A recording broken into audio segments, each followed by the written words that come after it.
শুভ দুপুর বন্ধুরা।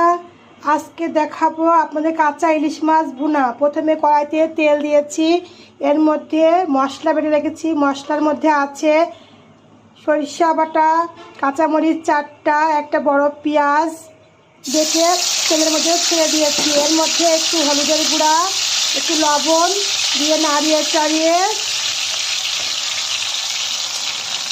কিছুক্ষণ পর মশলাটা হালকা কষিয়ে গেলে এর মধ্যে ইলিশ মাছগুলো ছেড়ে দেবো।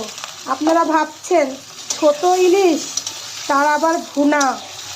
হ্যাঁ বন্ধুরা, সত্যি ছোট ইলিশ অনেক সময় বড় ইলিশের চাইতেও অনেক স্বাদ বেশি লাগে, কারণ এগুলো নদীর তাজা মাছ। তাজা মাছ খেতে ছোট হলেও অনেক মজা। হ্যাঁ বন্ধুরা, ফিরে আসলাম আপনাদের সামনে কাঁচা ইলিশ মাছ ভুনা শেষ করে। দেখুন তো কালারটা কেমন হয়েছে। গরম গরম ভাতের সাথে পরিবেশন করব।